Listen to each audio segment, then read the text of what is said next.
हरियाणा के जिंद से हैं महावीर जी, स्वागत है आपका।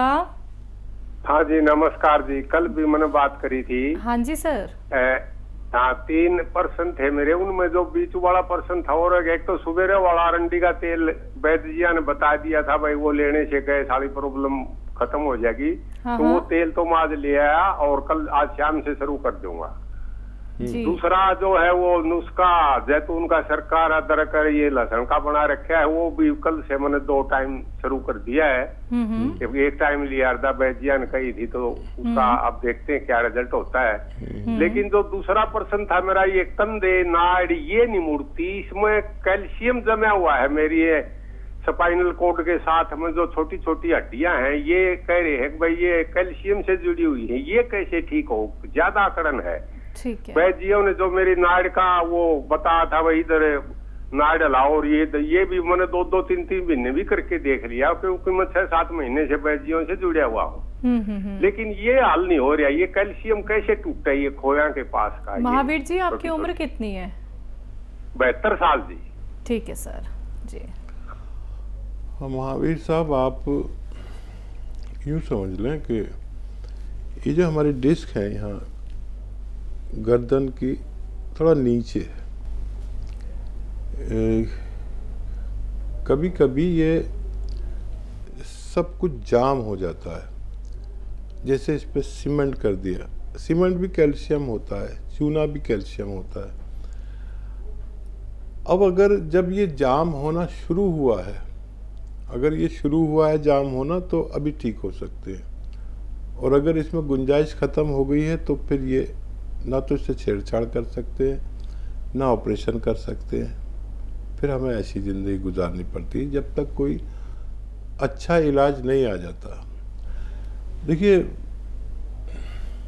ऐसे बैठकर मैंने बताया ये कान इससे मिलाना है। अगर आप मिला पाते हैं, आपकी गर्दन में इतनी मूवमेंट अगर है तो ये ठीक हो सकता है।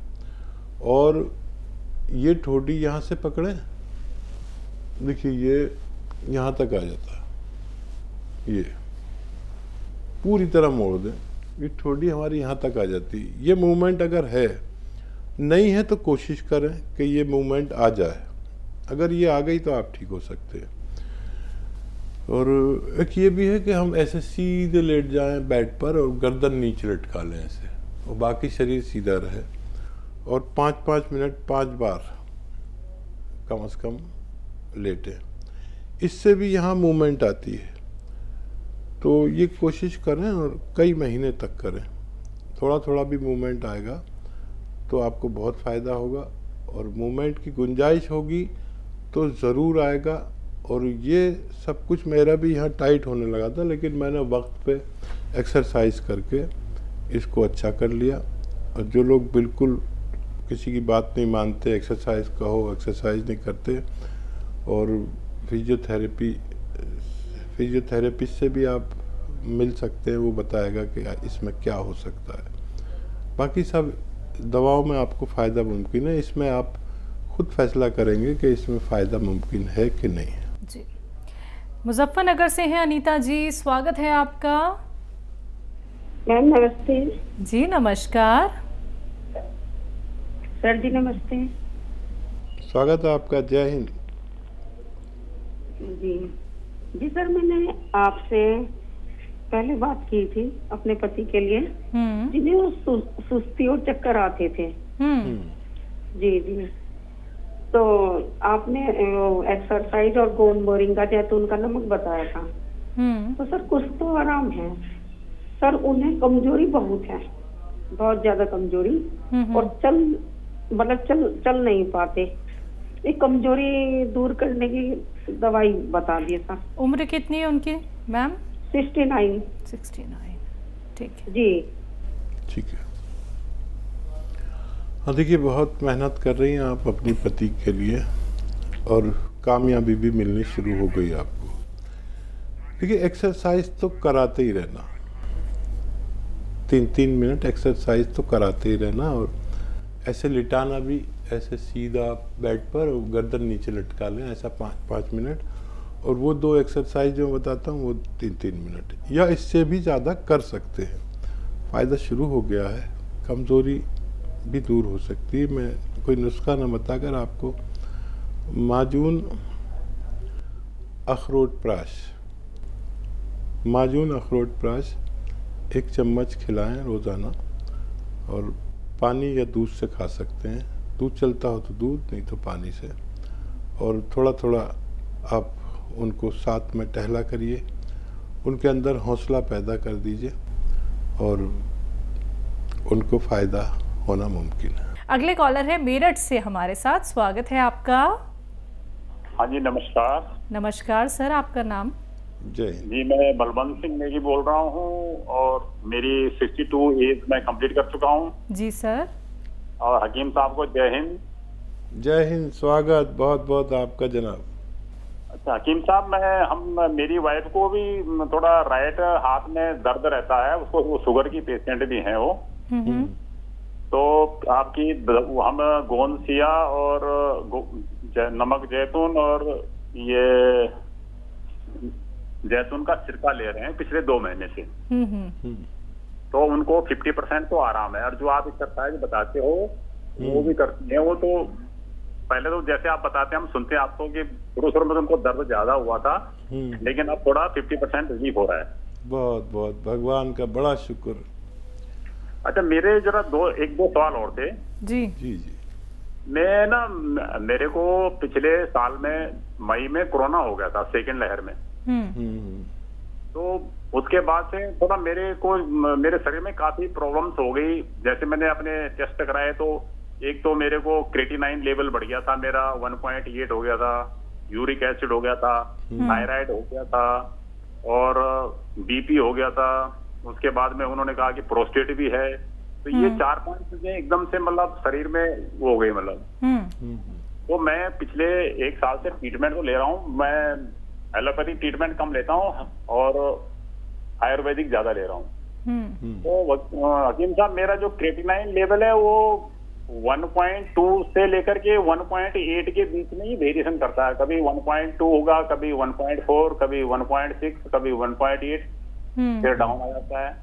बीपी तो मेरा तकरीबन अब नॉर्मल है, 80 से नीचे रहता है लो वाला, और हाई वाला जो है तकरीबन 135-30 के अंदर रहता है। यूरिक एसिड मेरा थोड़ा बढ़ता है, मतलब 8 पॉइंट कुछ या कुछ ऐसा रहता है। प्रोस्टेट और बाकी तो मुझे लग रहा है कि मैं अपने शरीर पे समझता हूँ कि मैं स्वस्थ हूँ, लेकिन टेस्टों में जो है रिपोर्ट सही नहीं आती।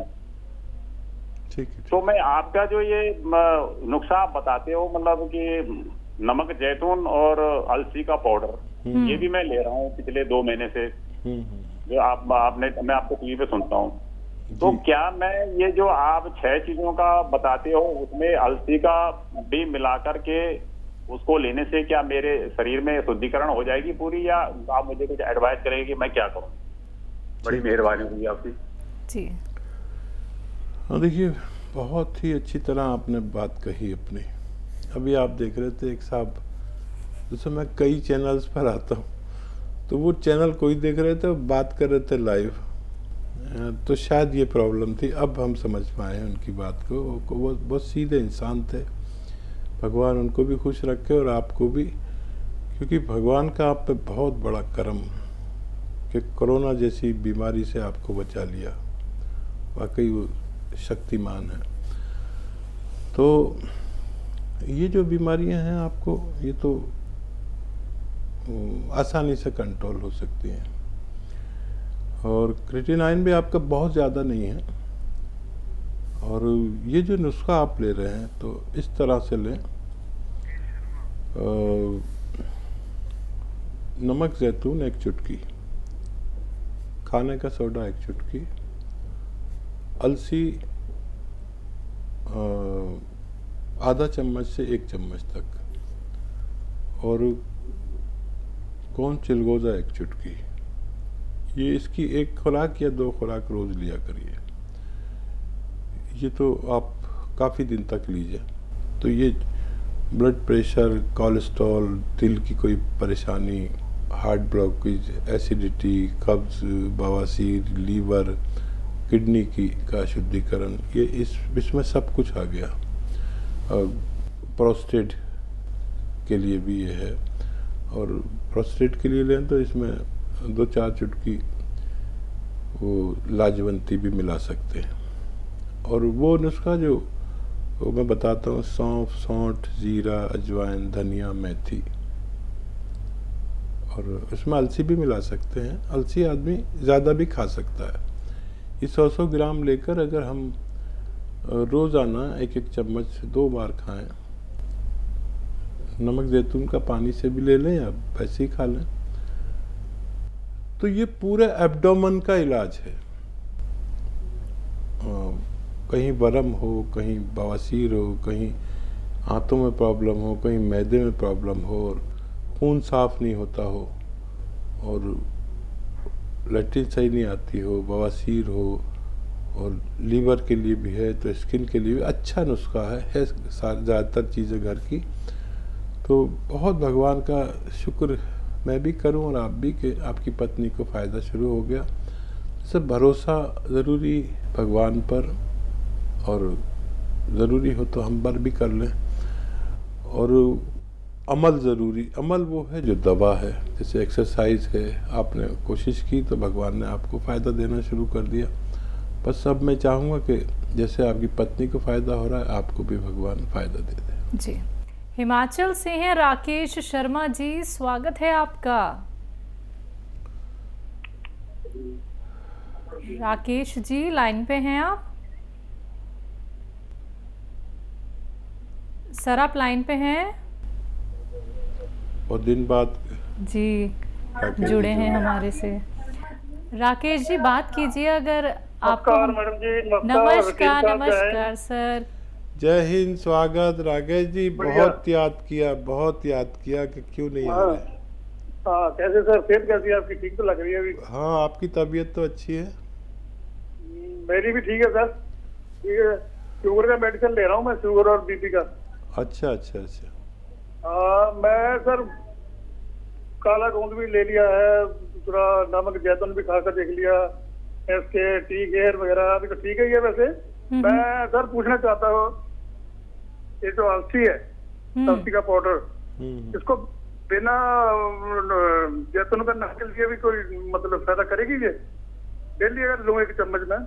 ज़रूरी है कि आप कहीं बिजी हो गए होंगे और आपको कोरोना जैसी बीमारी से भी भगवान ने बचाया, और मेरी दुआ है कि आप स्वस्थ रहा करें। और अलसी को बग़ैर नमक जैतून के भी इस्तेमाल ज़रूर किया जा सकता है, और ज़रूर आपको फ़ायदा इससे पहुंचेगा। आप अपना बहुत ख्याल रखा करें। फ़ोन कॉल मिले ना मिले, बात हो ना हो, लेकिन कभी कभी अपनी खैरियत ज़रूर दिया करिए। आपका नाम और ख़ास तौर पर आपकी आवाज़ वो एक अदाकार से मिलती है जो टीवी पे प्रोग्राम देते हैं ना। मैं हमेशा कहता हूँ आज सुनील शर्मा, क्या कपिल शर्मा से आपकी आवाज़ बहुत मिलती है। पता नहीं, आपकी आवाज़ आते ही मैं समझता हूँ कपिल शर्मा का फ़ोन है। कभी तो मुझे धोखा होता है कि आप अपना नाम और आवाज़ बदल के तो बात करने की कोशिश नहीं करते। बिल्कुल वैसी आवाज़ है आपकी मेरी नज़र में। बहुत खुश रहिए, धन्यवाद जी। बहुत बहुत शुक्रिया राकेश शर्मा जी, हमें कॉल करने के लिए। बहुत वक्त हो गया था, आपसे हमारी बात नहीं हो पाई है, और जब कॉलर्स हमारे साथ इतने लंबे वक्त से जुड़े होते हैं और उनकी कॉल नहीं आ पाती है तो हम भी परेशान हो जाते हैं। खैरियत पूछनी बहुत ज़रूरी होती है। आपकी सेहत हमें बस मालूम पड़ती रहे कि आप लोग ठीक हैं, बेहतर हैं, तो बस आप कभी ना कभी हमें कॉल करके अपनी सेहत ज़रूर बताते रहिए। हकीम साहब से बात करना चाहते हैं तो तुरंत फ़ोन उठाइए, नंबर्स पे कॉल कीजिए जो आपके सामने आपकी टीवी स्क्रीन पे लगातार दिखाए जा रहे हैं।